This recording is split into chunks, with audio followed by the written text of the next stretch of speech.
Hello everyone, दृष्टि teaching exam YouTube channel पे आप सभी का हार्दिक स्वागत है। तो आज हम लोग एक बहुत महत्वपूर्ण सूचना पे चर्चा करने वाले हैं और वो है आपके उत्तर प्रदेश सुपर टेट के बारे में। तो आइए ये चर्चा की शुरुआत कैसे होती है, सबसे पहले हम उस विषय पर चर्चा करते हैं और वो है आपके उत्तर प्रदेश गवर्नमेंट, जो हमारे उत्तर प्रदेश के मुख्यमंत्री जी हैं, उनका एक ट्वीट के माध्यम से एक सूचना आई है। और वो क्या है, तो सबसे पहले हम लोग उस सूचना को देखेंगे, फिर इसके मायने क्या है, फिर हम लोग उस पर चर्चा करेंगे। इसमें क्या कहा गया है, तो इसमें सिर्फ एक चीज है कि ई अधियाचन पोर्टल की व्यवस्था की बात की गई है। सबसे पहली बात कि अधियाचन का मतलब क्या होता है, तो अधियाचन का मतलब होता है अधिकार पूर्वक क्या करना, मांगना।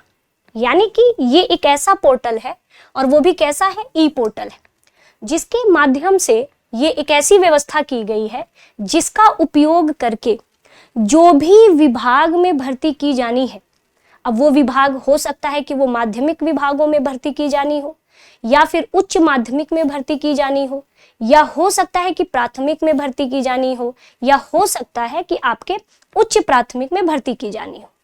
तो जिस भी विभाग में अगर भर्ती की जानी है तो वो विभाग इस अधियाचन पोर्टल का प्रयोग करेगा और क्या करेगा, उपयोग करके अधियाचन प्राप्त करेगा। ठीक है, अधियाचन प्राप्त करेगा। जिन विभागों में नियुक्ति की जानी है वहां से तत्काल अधियाचन आयोग को भेज करके नियुक्ति प्रक्रिया को संपन्न कराया जाएगा। यानी कि सबसे पहले अगर मैं बात करूं तो आपका ई अधियाचन जो पोर्टल होगा, आपका इस पोर्टल पर जितने भी विभाग होंगे आपके, है ना, जो भी विभाग हो सकता है कि आपका वो विभाग प्राथमिक यानी कि प्राइमरी, या हो सकता है आपका उच्च प्राथमिक,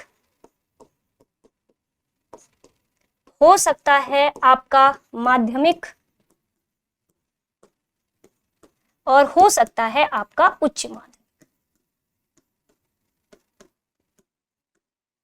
या फिर हो सिर्फ और सिर्फ अगर देखा जाए तो सिर्फ शिक्षा विभाग की ही नहीं, अन्य कई विभाग हैं जहां पे भर्ती की जानी है। लेकिन हम लोगों को तो सिर्फ और सिर्फ शिक्षा विभाग पर ही चर्चा करना है, क्योंकि हमें तो सिर्फ चाहिए टीचिंग वैकेंसी। तो इसमें अब कहोगे कि मैम इसमें तो कहीं भी शिक्षा विभाग यानी कि टीचिंग वैकेंसी से कहीं चर्चा नहीं की गई। लेकिन आप यहाँ पर देखोगे तो ये एक मुख्यमंत्री जी ने मीटिंग की है जिसमें आपके उत्तर प्रदेश शिक्षा चयन आयोग की जो अध्यक्ष है वो भी इसमें सम्मिलित थी। इसका मतलब कि आपके शिक्षा विभाग में भी भर्ती की जानी है, तभी तो आपकी जो अध्यक्ष थी वो भी इसमें सम्मिलित थी। तो इस वजह से कहीं ना कहीं इस पर चर्चा करना बहुत महत्वपूर्ण हो जाता है। अब इसमें क्या है कि ये जो पोर्टल होगा, अलग अलग विभागों से उनके रिक्त पदों की सूचना मांगी जाएगी। ठीक है, फिर आयोग को भेजा जाएगा।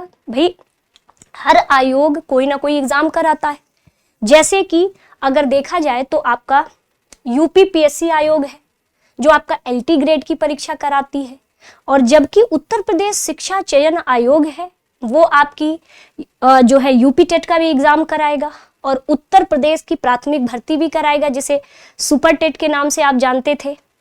और अब चर्चा का विषय ये है कि कुछ बच्चे अक्सर पूछते हैं कि मैम सिर्फ प्राथमिक की बात होती है क्या, बीएड वाले बच्चों के लिए भी वैकेंसीज आएंगी?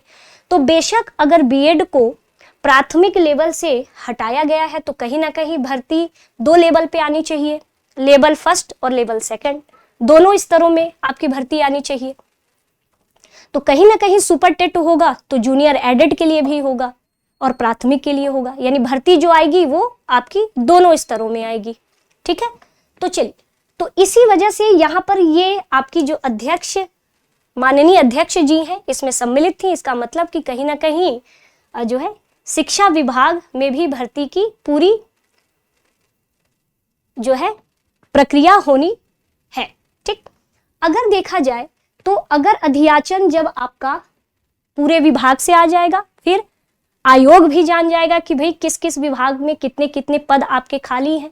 तो उसी जो है उसी अनुसार जो आपका आयोग होगा वो क्या करेगा, तो ये कई बार आयोग ने आपके, क्योंकि आपको सिर्फ किस आयोग से मतलब है इस समय, तो उत्तर प्रदेश शिक्षा चयन आयोग से, और इसने कई बार कहा है कि मैं क्या करेंगे, हम लोग एग्जाम कैलेंडर यानी कि हम परीक्षा कैलेंडर बनाएंगे और परीक्षा कैलेंडर के अनुसार हम बताएंगे कि हम किस किस विभाग में हम भर्ती करेंगे और कितनी सीटों पे करेंगे।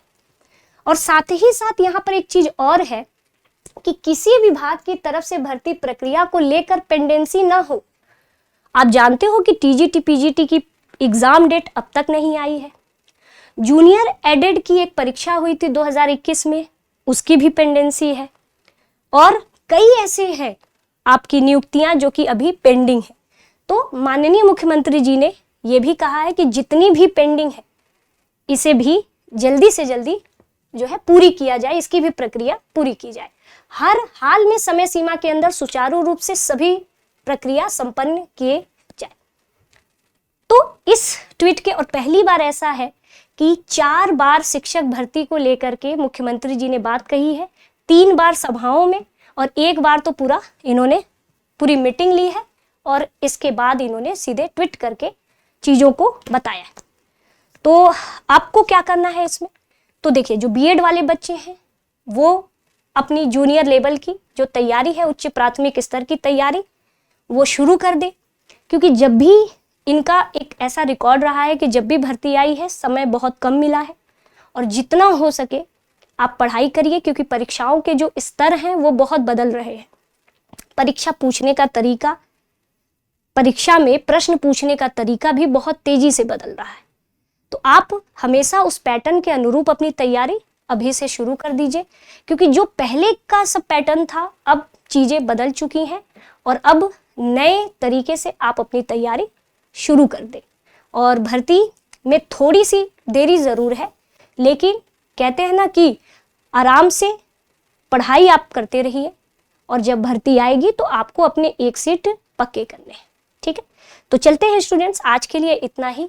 अगर इससे संबंधित अगर कोई और सूचना आती है तो फिर से हम आपके सामने आएंगे, और अगर इस चीज को लेकर के आपके मन में कोई संशय है तो आप हमारे कमेंट बॉक्स में कमेंट कर दीजिए।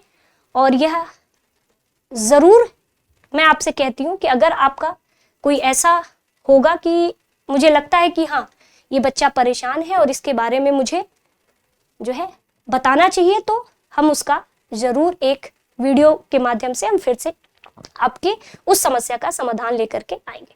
तो चलते हैं स्टूडेंट्स, आज के लिए इतना ही। आप सभी का बहुत बहुत धन्यवाद।